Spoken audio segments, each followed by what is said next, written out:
नमस्कार प्यारे बच्चों, कैसे हैं आप लोग और आपकी पढ़ाई कैसी चल रही है। कल हम लोग बात कर रहे थे लेंस के बारे में, आज हम लोग बात करेंगे प्रिज्म के बारे में। देखिए प्रिज्म कैसा होता है।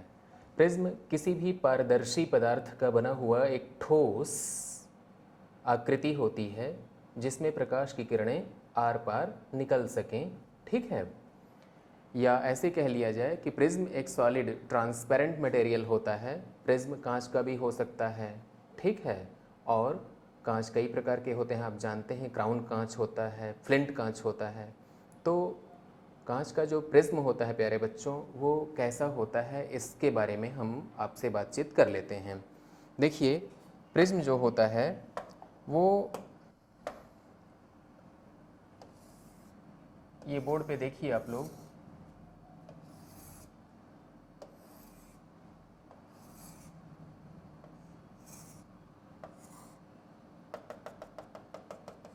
ऐसा होता है प्रिज्म। और प्रिज्म का एक डायग्राम आप ऐसे भी देख सकते हैं, ठीक है। ये वाली जो लाइन है वो डॉटेड लाइन है जो पीछे वाले एज को पेश कर रही है। अगर इसी प्रिज्म को प्यारे बच्चों आप हॉरिजॉन्टल रखें तब कैसा होगा। इस प्रिज्म को अगर आप हॉरिजॉन्टल पेश करते हैं तो देखने में ये कैसा लगेगा, इस बात को समझते हैं। देखिए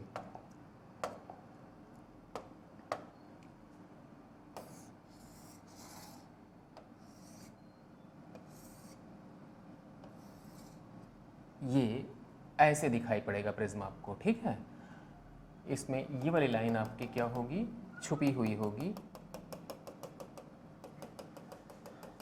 ठीक। जब हम यहाँ से प्रिज्म को देखेंगे इस दिशा से तो हमको केवल ये त्रिभुजाकार आकृति ही नज़र आएगी।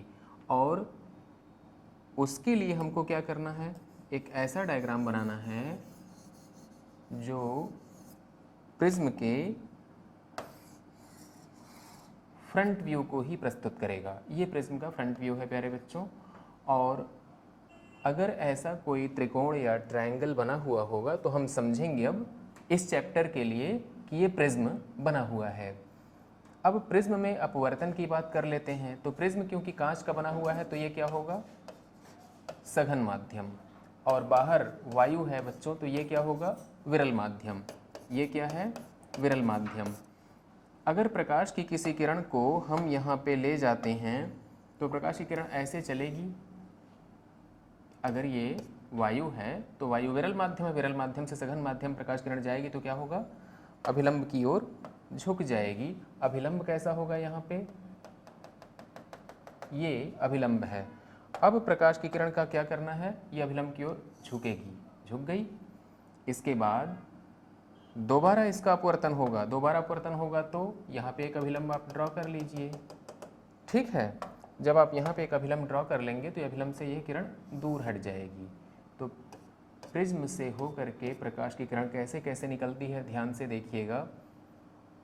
प्रकाश की किरण का पहली बार अपवर्तन यहाँ हुआ, दूसरी बार अपवर्तन यहाँ हुआ।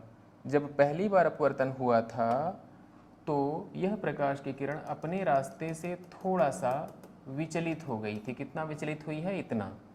और दोबारा यहाँ पे फिर से विचलन हुआ तो फाइनल विचलन कितना हुआ है प्यारे बच्चों, इतना। इसको कहते हैं विचलन कोण। विचलन कोण का मतलब क्या होता है, एंगल ऑफ डेविएशन।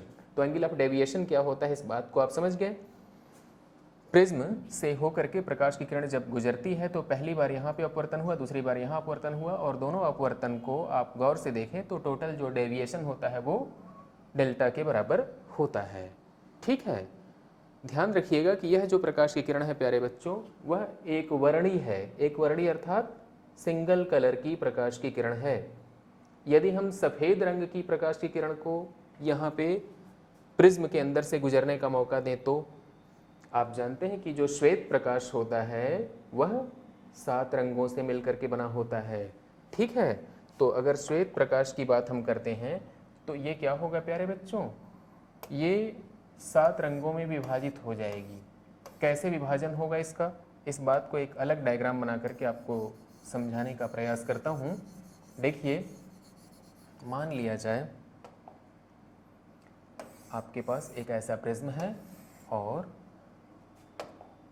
यहाँ श्वेत प्रकाश की किरण को आप लेकर के जाते हैं, ठीक है। अगर ये सफ़ेद रंग की प्रकाश की किरण जा रही है तो पहली बार अपवर्तन यहाँ होगा प्यारे बच्चों, और जब पहली बार अपवर्तन यहाँ होगा तो 1 2 3 4 5 6 7 ऐसे, ठीक है। ये आप ध्यान से देखिए, अब 7 हो गया। ये एक रंग है, ये दूसरा रंग है, ये तीसरा रंग है, ये चौथा, ये पांचवा, ये छठा और ये सातवां। अर्थात श्वेत रंग के प्रकाश की किरण क्या हो गई, 7 रंगों में विभाजित हो गई।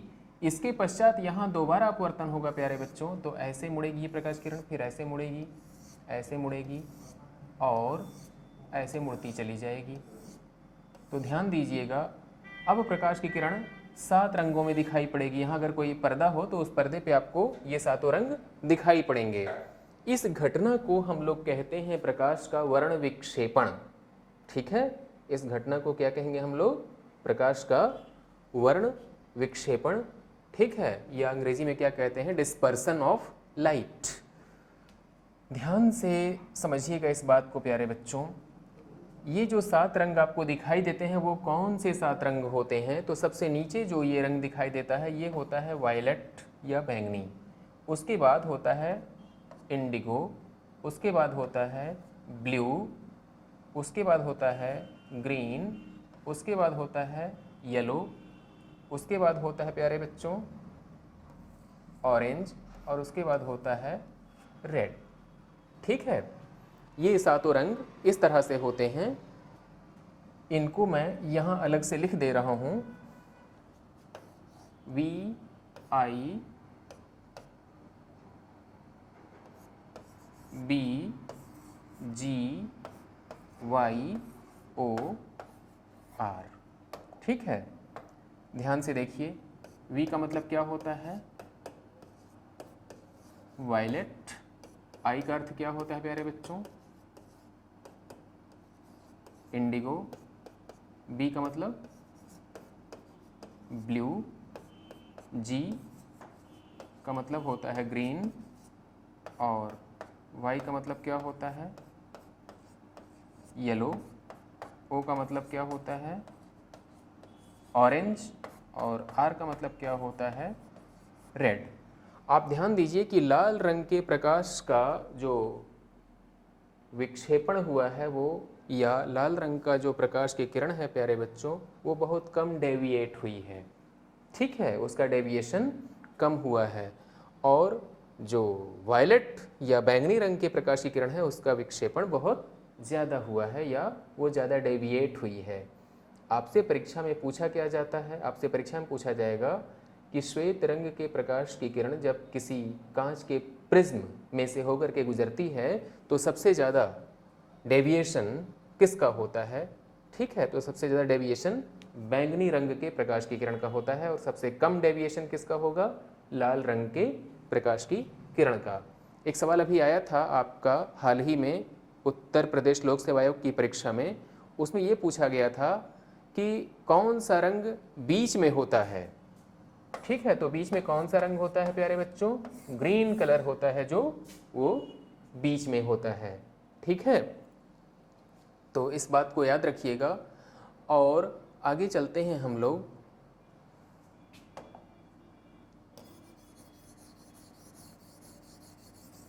अगर मान लिया जाए प्रिज्म को उल्टा करके रख दिया जाए तब क्या होगा, देखिए अगर हम प्रिज्म को उल्टा करके रख देते हैं प्यारे बच्चों तो कौन सी घटना घटेगी, इस बात को समझिए। सपोज करिए कि आपने एक प्रिज्म ऐसे रखा है, ठीक है, और दूसरा प्रिज्म इसी के सामने ऐसे रख दिया है। यहाँ से एक प्रकाश की किरण को लेकर के आप गए तो ये 7 रंगों में मान लीजिए कि बट गई, ठीक है।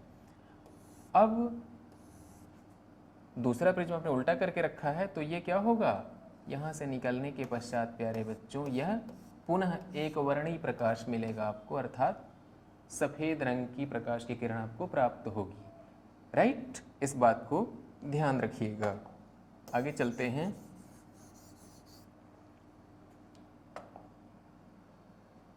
देखिए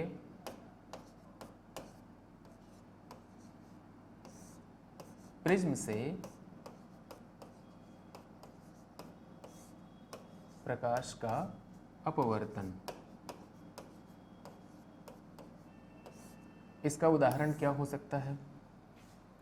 बारिश के दिनों में आप देखते हैं कि आकाश में आपको इंद्रधनुष दिखाई देता है। तो इंद्रधनुष क्या है प्यारे बच्चों?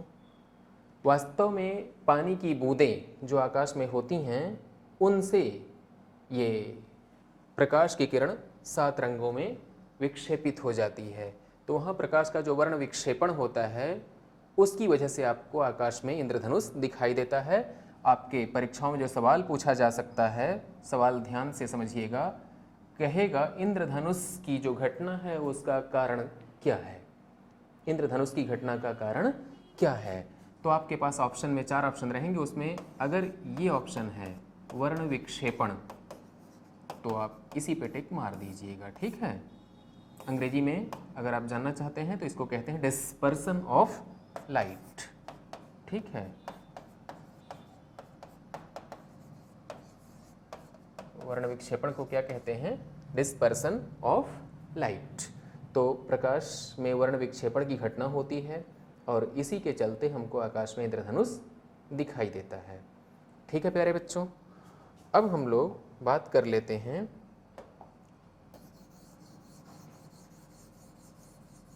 अपवर्तन के कुछ और उदाहरणों के बारे में। देखिए एक सवाल आपसे बार बार पूछा जाता है परीक्षाओं में, मृग मरीचिका क्या है? मृग मरीचिका क्या है? थोड़ा सा आपको हम लोग पौराणिक दुनिया में ले चलते हैं। आप लोगों ने सुना होगा मामा मारीच के बारे में, है ना। मामा मारीच कौन थे? ये रावण का नाम सुना है आप लोगों ने, उनके मामा थे मारीच और सोने के हिरण का रूप धर करके इन्होंने राम को भ्रमित किया। अब अगर कोई ऐसी चीज जो हमको भ्रमित कर रही हो तो उसे हम लोग क्या कह रहे हैं यहाँ पे? मरीचिका। मरीचिका जो शब्द है वो वहीं से लिया गया है। रेगिस्तान में हमको कई बार ये भ्रम होता है कि दूर कहीं हमको पानी का तालाब दिखाई दे रहा है और हमको प्यास लगी हो तो हम उस तालाब के पास जाने का प्रयास करेंगे और जब वहाँ पहुँचेंगे तो पता चलेगा यहाँ तो कोई तालाब नहीं है, और फिर दूर नज़र डालेंगे तो वहाँ हमको पानी का तालाब दिखाई देगा और इस तरह से पानी के तालाब की तलाश में भटकते हुए हम प्यास से व्याकुल हो जाते हैं, ठीक है। मनुष्य है तो इस बात को समझता है, लेकिन अगर जानवर हैं कोई बच्चों, गाय है, बैल है या कोई दूसरा मवेशी है, वह देखता है कि दूर कहीं पानी है तो वो पानी की तलाश में रेगिस्तान में भटकता है और भटकते भटकते क्या होता है? जान दे देता है, ठीक है। तो मृग मरीचिका के बारे में हम लोग आज बात करते हैं। देखिए मृग मरीचिका में वास्तव में होता क्या है? हमारी जो पृथ्वी है उस पृथ्वी के चारों तरफ ये वायुमंडल है और सपोज करिए कि हम बात कर रहे हैं थार के मरुस्थल की। थार का मरुस्थल आप जानते हैं राजस्थान में है और उसका एक बड़ा सा हिस्सा पाकिस्तान में भी फैला हुआ है।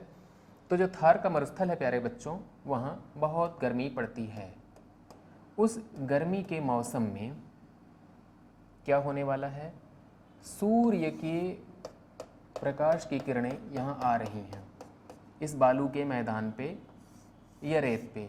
रेत गर्म हो जाएगी, गर्म होगी तो क्या होगा? वहाँ की हवा भी गर्म होगी, हवा गर्म होगी तो वो हवा क्या होगा प्यारे बच्चों? ऊपर उठेगी, अर्थात वहाँ पे टेम्परेचर इतना ज़्यादा है कि हवा वहाँ की हल्की हो गई, अर्थात विरल माध्यम तैयार हो गया है।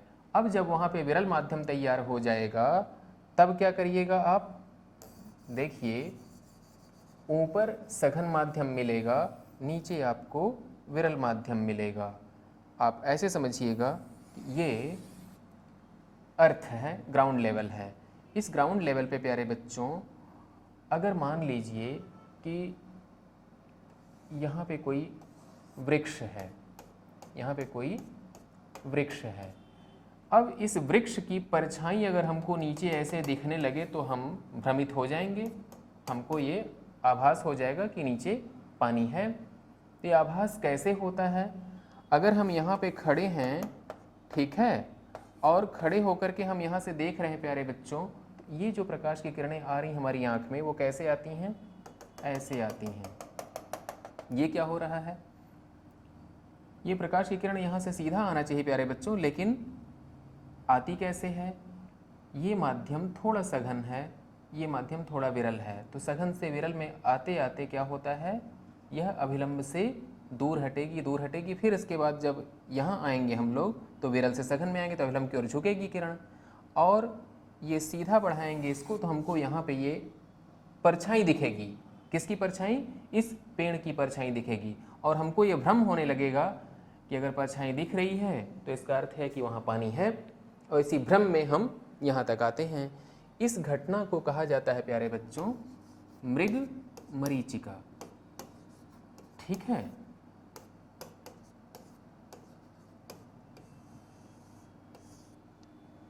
राइट।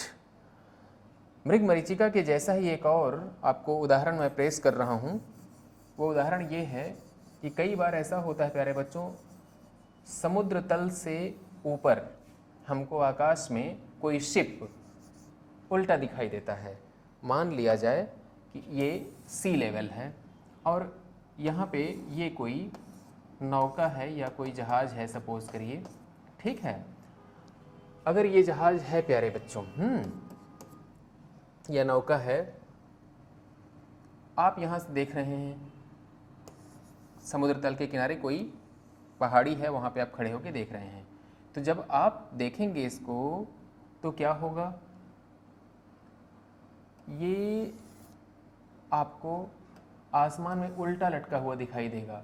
उल्टा लटका हुआ क्यों दिखाई देगा प्यारे बच्चों? क्योंकि यहाँ पे सघन माध्यम मिलेगा आपको, ऊपर विरल माध्यम मिलेगा, और इसलिए आपको यह नौका कैसी दिखाई पड़ेगी?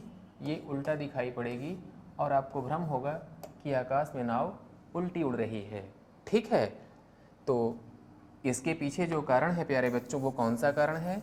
ये कारण भी वही है, प्रकाश का अपवर्तन। आप ध्यान दीजिएगा, आपसे सवाल सीधे सीधे नहीं पूछा जाएगा, बल्कि आपसे ये कहा जाएगा कि मृग मरीचिका का कारण क्या है। तो आप बताइएगा मृग मरीचिका का कारण क्या है? प्रकाश का अपवर्तन, ठीक है। तो उम्मीद करता हूँ कि मेरी बात आपको समझ में आई होगी। और आज एक बात और आपसे कर लेता हूँ प्यारे बच्चों। वो 2 दिन पुरानी बात है, हमने आपसे कहा था अपवर्तन के नियम क्या हैं। तो अपवर्तन के जो नियम है प्यारे बच्चों,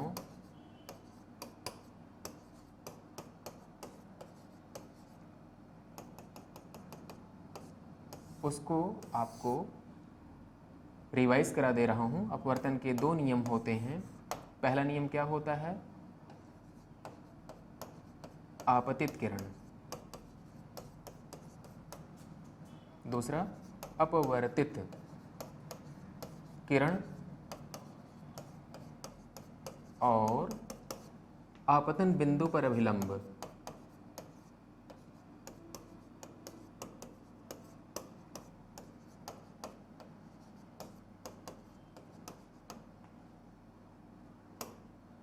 एक समतल में होते हैं, एक समतल में होते हैं। आपतित किरण, अपवर्तित किरण और आपतन बिंदु पर अभिलंब, ये तीनों क्या होते हैं? एक समतल में होते हैं। और दूसरा नियम क्या होता है प्यारे बच्चों? आपतन कोण का साइन और अपवर्तन कोण का साइन, इन दोनों का अनुपात एक नियतांक होता है। इस नियतांक को हम लोग कहते हैं अपवर्तनांक, और ध्यान से समझिएगा, इसी को कहते हैं स्नेल्स लॉ, SNELL', ये है स्नेल्स लॉ।